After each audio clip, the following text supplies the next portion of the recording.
Hello বন্ধুরা, তোমরা সবাই কেমন আছো? তো বন্ধুরা, আশা করি তোমরা সবাই ভালো আছো। শুক্লাস বেঙ্গলি গণাতে সবাইকে স্বাগত। তো বন্ধুরা, আজকে আমি আর একটা রেসিপি নিয়ে চলে এসেছি। আজকে আমি বাটা মাছ দিয়ে ফুলকপি দিয়ে আলু দিয়ে রান্না করব। তো বন্ধুরা, আমি বাটা মাছ কেটে দিয়ে ভেজেও নিয়েছি 4 পিস বাটা মাছ। এখন মাছগুলো ভাজা হয়ে গেছে, হালকা করে ভেজেছি আমি। এখন তুলে নেব।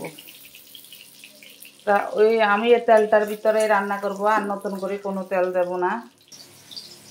তো বন্ধুরা, এই তেলটার ভিতরে আমি 5 ফোড়ন একটু ফোড়ন দিয়ে দিলাম।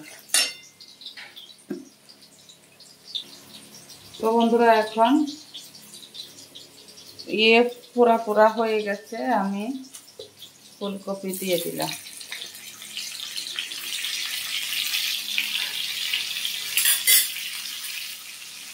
আর আলু দিয়ে দেবো।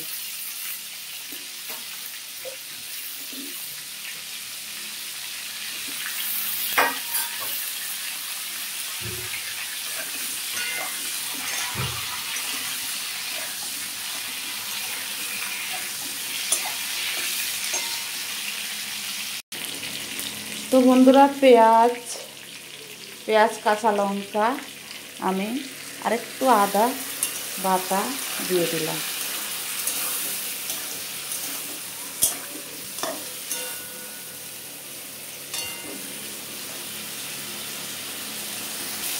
স্বাদ অনুযায়ী নুন দিয়ে দিলাম বন্ধুরা।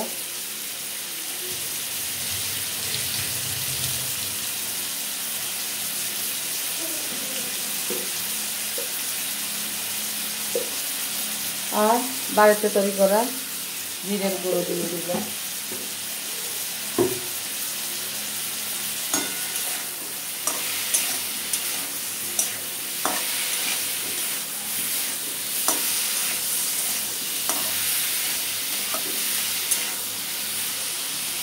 তো বন্ধুরা, কষানো হয়ে গেছে, এখন আমি জল দিয়ে দিলাম।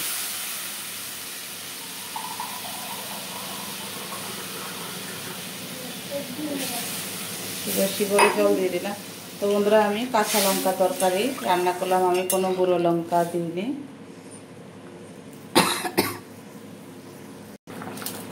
তো বন্ধুরা, জলটা ফুটে উঠেছে, এখন আমি বাটা মাছগুলো দিয়ে দিলাম।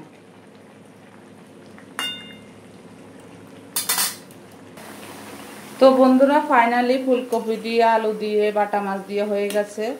ফুলকপিও সিদ্ধ হয়ে গেছে, আলুও সিদ্ধ হয়ে গেছে। এখন আমি একটু ধনে পাতা দিয়ে দিলাম, তাহলে ফ্লেভারটা খুবই ভালো লাগে। তো বন্ধুরা, আমি গ্যাসটা অফ করে দিলাম, নামিয়ে নিয়ে একটা পাত্রে ঢেলে নিয়ে সার্ভ করব।